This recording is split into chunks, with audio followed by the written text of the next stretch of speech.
So some of our problems is not about the problem itself, or it's about like finding a solution to a very complex problem, but it's about how can we communicate to solve out this problem, right? So communication is basic building block that builds homes, families, teams, and when it's not there, problems probably start. And we see this prominently in teams. I want to ask you a question, and I want you to be very honest here.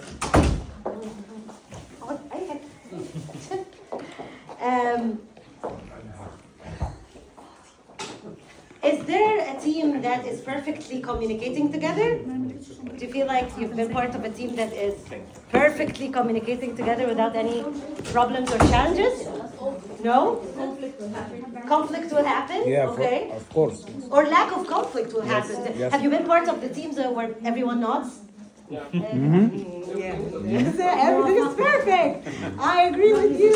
He's not listening at all. Yeah, and then everyone comes out of the room, and then what happens? All the conflict, all the problems, all the drama. Yeah, and then we come out of the room. It can be our work, by the way, like when the manager always says things and everyone else doesn't want to disagree because we all want to look good.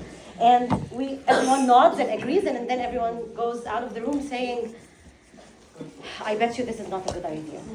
الموضوع ده مش هيمشي. This is not gonna succeed. And then what happens when it doesn't succeed? Same person says, I told you, this is not gonna succeed. And then you feel kind of joy inside of you because I'm right, I knew it, this is not gonna succeed. But then what happens? The goal is not achieved. And things are just knocked down. So that's what we're going to talk about today. Last time we were blessed by Myrna talking to us about individual communication. And again, Christian communication is the source that she has prepared from. It's a very nice book.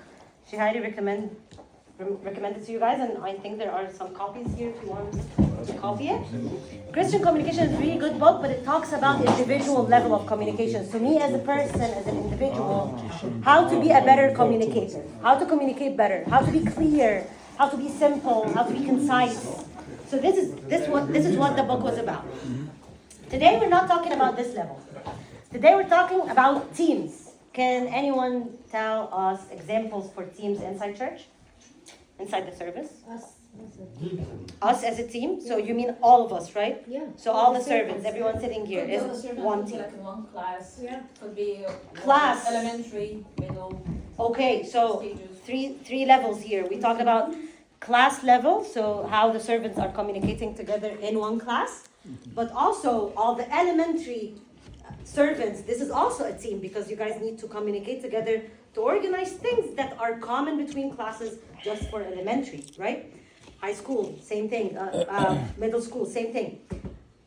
But also all of us, we are one team of servants of Chapel Hill. I can go further and further, right? I can say that Orthodox Church is one team. I can say that the body of Christ is one team. So we can go as broad as possible. But today we're going to talk about the teams that we communicate with each other the most, which is like, I want you to put this in mind: elementary, middle school, high school.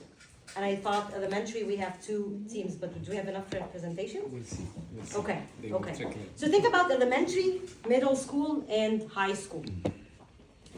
And so this is what we mean today by team, okay? And today we're going to talk about this triangle, the 5 dysfunctions of team. I will explain it really fast, and then we'll take most of the time discussing them together and coming up with a plan to improve things and make some changes.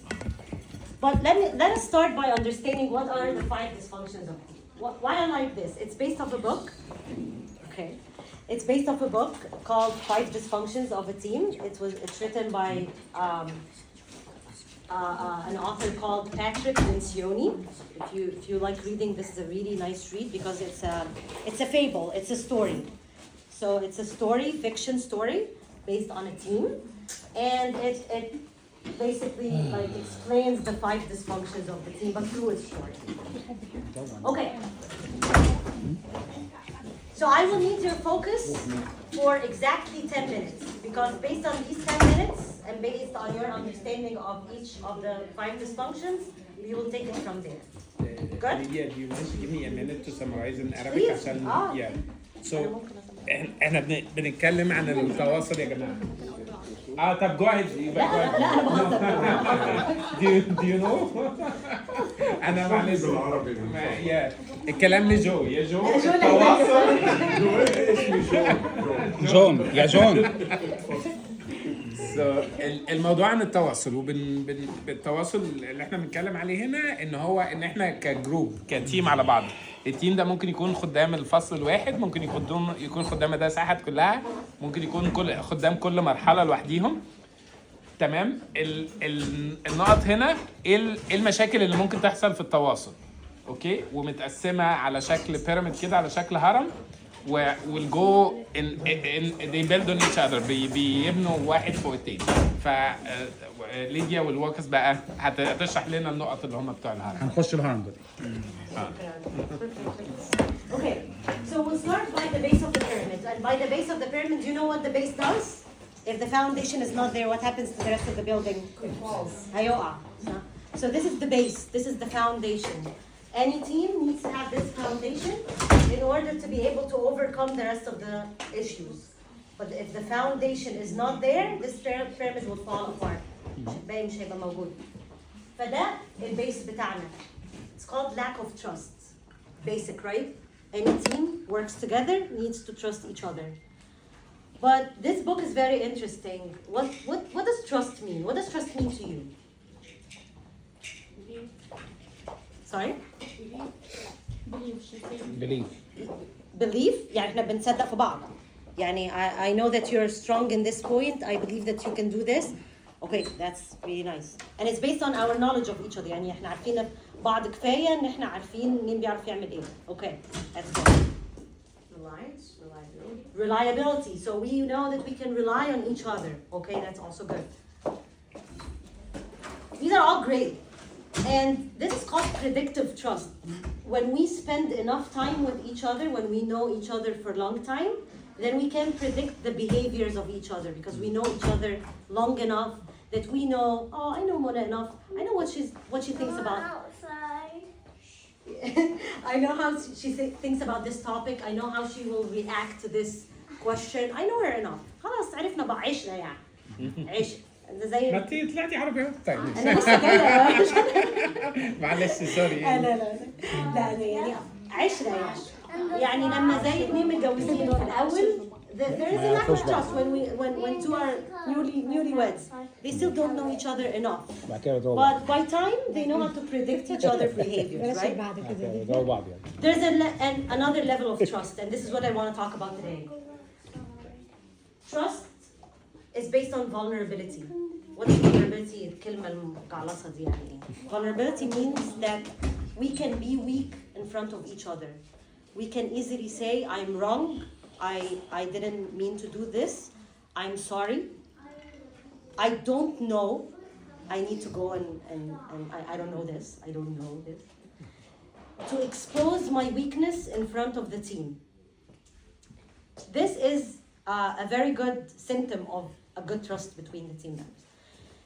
So let's say this is a spectrum starting from a high performance to a dysfunctional team. So a dysfunctional team will do these things. Hesitate to ask for help. مش بنعرف نسأل بعض إن إحنا لمساعدة. Conceal weaknesses. عايزين دايما نبين إن إحنا كويسين وما نوريش الضعفات بتاعتنا. وده it leads to dread meetings and avoidance of team members. So it leads that we try to avoid each other. On the other extreme of the spectrum, there's a safe environment to speak up. So when a team is a true team, there's a good, safe environment to talk. Team members help each other and they leverage strengths for them. So that's the healthy side. On the left, That's that's the not healthy extreme. side. That's the healthy. That's the healthy side, that's the unhealthy side. Okay. In simpler terms, trust comes when we know each other enough. When we spend time with each other. When we're not only working on tasks. نحضر الدرس, نحضر الرحلة, نحضر الكامب, نعمل We're not only about tasks, but we have interpersonal relationships that are healthy between us. We talk about it. So that's the base of the pyramid. If we have a lack of trust, we will not be able to overcome the rest. But if we have enough trust, then we can move to the next one, which is the fear of conflict. I love fear of conflict. I love to talk about it because it's very common in teams, and it's especially in church teams.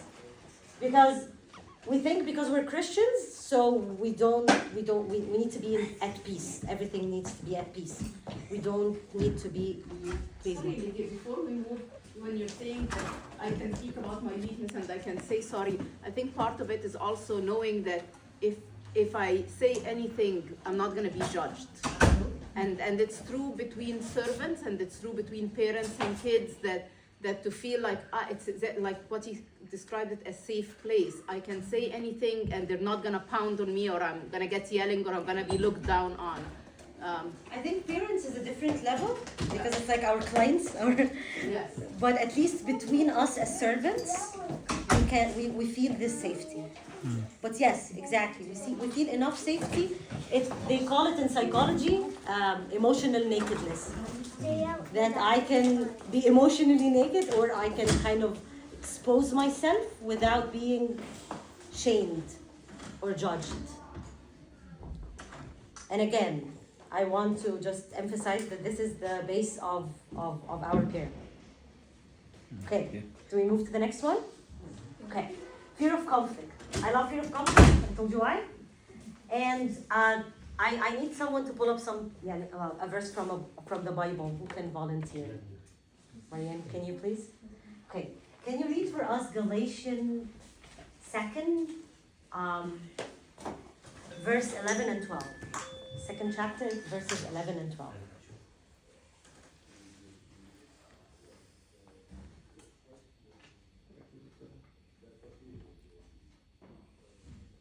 Galatians 10. Second chapter. Second. What verses? 11 and 12.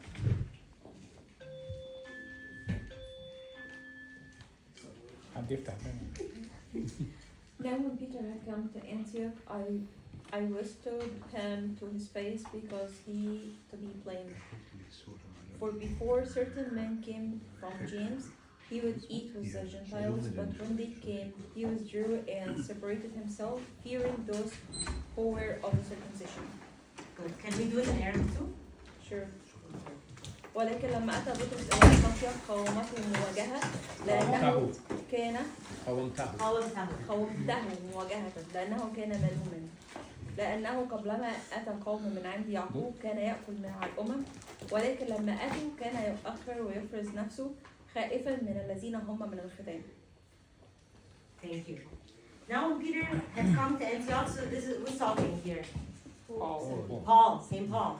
So Paul was talking and he was saying, written in the Bible, now when Peter had come to Antioch, I withstood him to his face because he was to be blamed. Fierce, right? Wow. Withstood him to his face because he was to be blamed. When we fear conflict, when we go around problems, when we don't want to face them, unfortunately what happens is exactly what we don't want it to happen, is that we hurt each other. We don't want to conflict because we don't want to hurt each other's feelings, right? Because we want to be nice. We want to be nice to each other, we want to also look nice, and we don't want to hurt each other. But what happens is exactly the opposite, is that a true team is a team who can know how to search for truth. Search for a right answer. Have a good conflict, but over the problem. It's not personal. We're trying to find the very right answer, how to do it best, how to do it in the right way. That's what the conflict is about. But when we go around this and we have this fear of conflict, what happens is that it kind of ferments and we end up hurting each other personally. Let me tell you a story. There was this lady in a school, not school, it was a church also group, and she used to come up with ideas that were not very good. Like she raises up her hand and she says, why don't we make a balloon festival next week? And what do you think happens? It's not right. It's not good, right? But what it actually shows, it's like, yeah, exactly, a smile. And yeah, great Bravo. idea. Other idea? Any other ideas? Yeah. And then we go out. Thank you guys. It was a great meeting. Bye. And then next week comes, and then the Same meeting thing. comes, and then again the same lady comes with the worst ideas ever. Everyone thinks it's the worst ideas. No one ever tells her that the idea is not good. And everyone's like, yeah. Ooh. Good idea. What happens when people go to the parking lot? They speak behind her back and they say, "Oh, this lady, I'm done with her ideas." But then what happens? It keeps fermenting until one of her friends go and tells her, "Do you know that people talk behind your back?" And then the woman's soul is crushed, right? And that's the one thing that no one wants. But again, because we fear conflict, we go around problems. So we tend to go around problems. We do not confront tough issues or behaviors, especially behaviors. And there is a lack of transparency. This all drives confusion.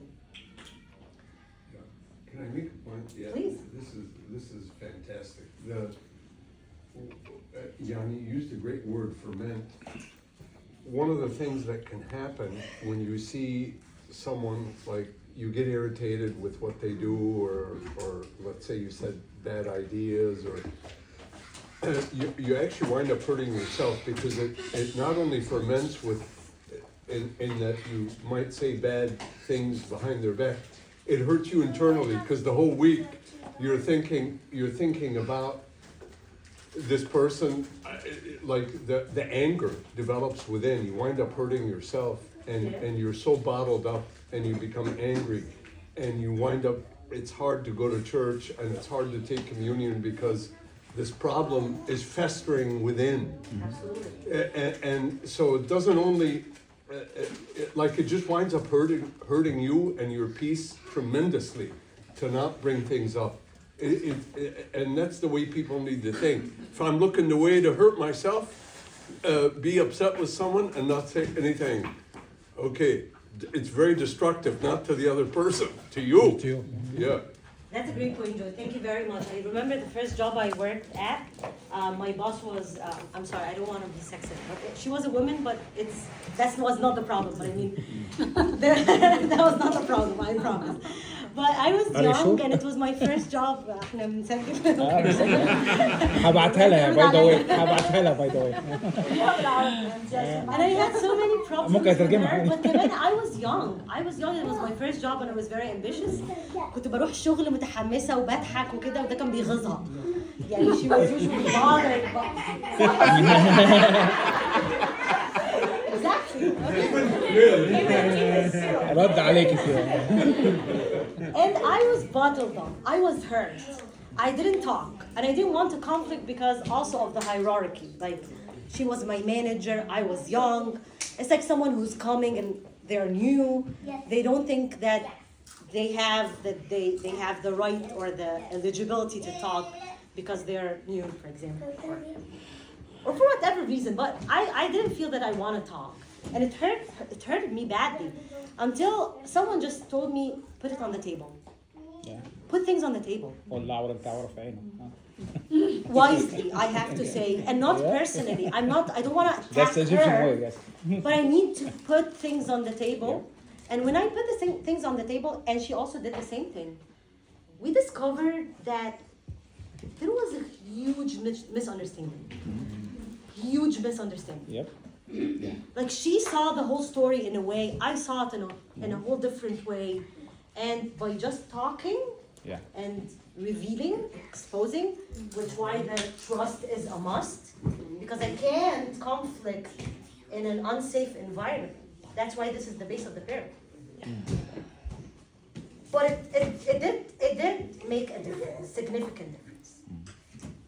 Any questions about the fear of conflict? So it's something also I have seen at work, and I hope, God forbid, it's happening in the church as well, that fear of conflict could lead to people working in two opposite directions, and they believe that they are aligned. So somebody is building something, the other is distracting what he's building, and it's still, they believe that they are aligned. They go in a meeting, they talk about it, and they, oh yeah, that's a good idea. That's a good idea means please go ahead and start doing that, or let's continue in that direction. While in my mind, no, that's not a good idea, and it end up being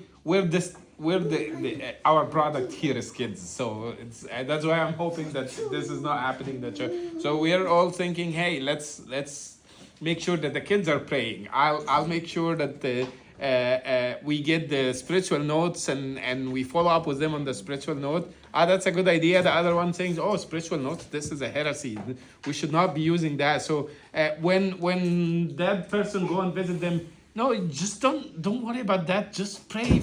And we end up hurting the kid, bringing a broken product, right? So the fear of conflict might not end up being on us only. It could be also on helping the product. Please hold on to this idea Okay. because I will show you how the fear of conflict shows.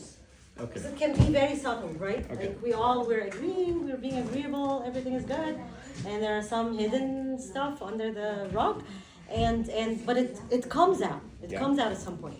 Yeah. So hold on to this. Any other questions, comments? Fear of conflict. When we fear conflict, so great relationships are based on conflict. I had one of my friends at church. He was very proud. He was in a relationship with one of my friends too, and they were in a relationship and they got engaged, and then they actually فكوا الخطوبة a week before the wedding. Oh wow. It was not good, but at the same time, ربنا يرحمهم مرتين. yeah, but at the same time, he was always very proud that they never had a conflict. We love each other so much. We never had a conflict. عمرنا ما اتخانقنا. There's no such thing, you know. So we never had a conflict. We are in perfect love. We're in perfect harmony. But this is not. We know that great relationships are based on conflicts and knowing how to resolve the conflict and forgive each other. So just keep this in mind. If we don't have Keep in enough mind. healthy conflicts, what happens is that there's a lack of commitment. And we all suffer from lack of commitment, right? We say that sometimes the teams, the roles are ambiguous. We don't know who's doing what. The direction is ambiguous. Priorities are ambiguous. We don't know what are our priorities as a team.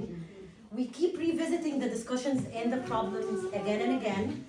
And there's a high rate of absenteeism, like people just do not show up, which puts a lot of pressure on people who are showing up, right? So lack of commitment. Unfortunately, when people do not have a healthy conflict, when they do not have a say, there's a very nice quote which says, when people do not weigh in, they don't buy in.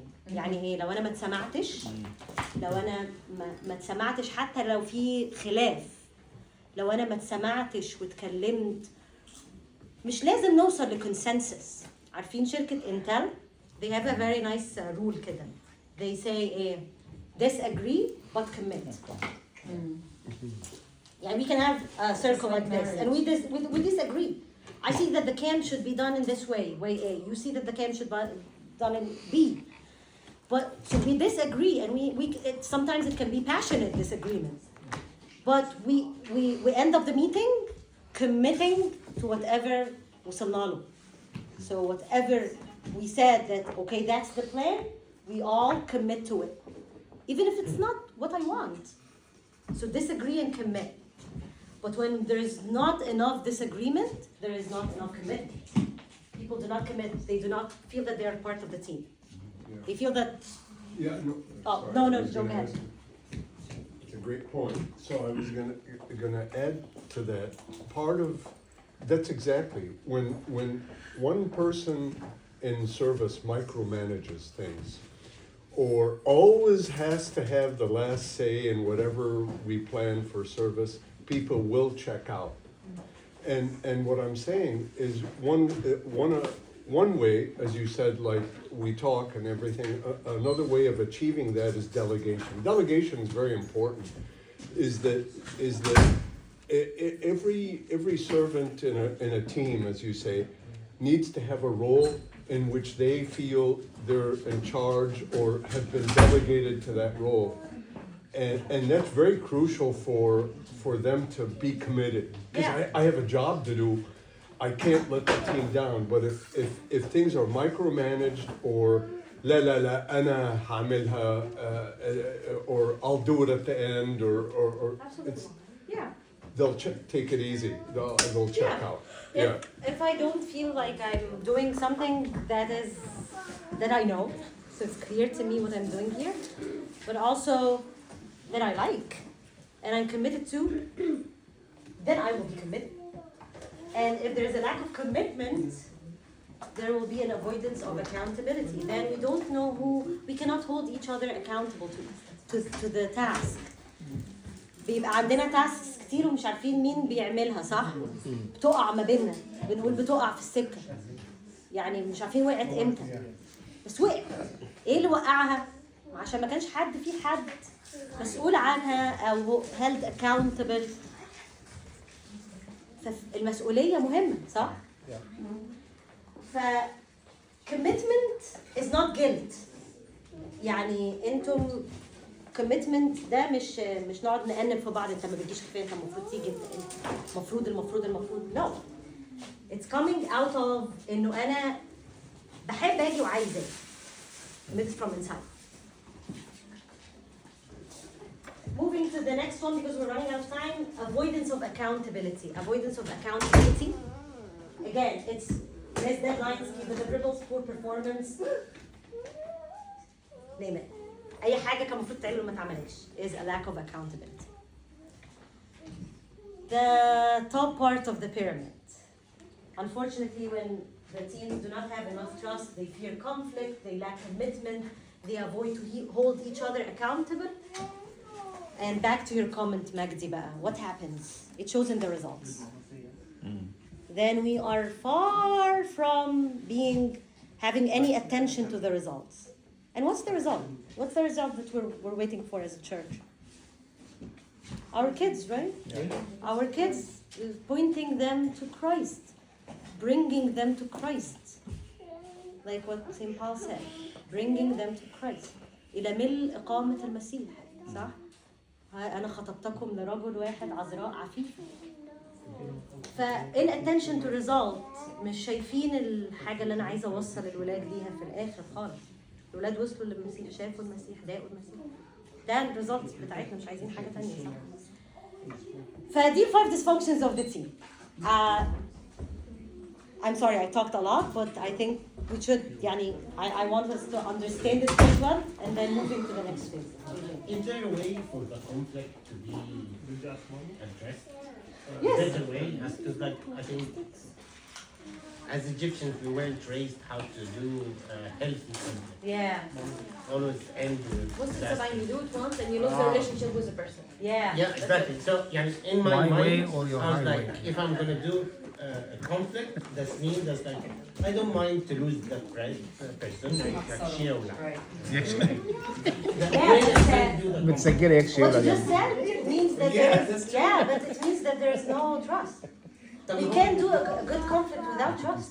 So even with trust, even if I love someone, I know even if Yeah. that will يعني it would be an argument not with there's no results at the end. There is no problem with the argument.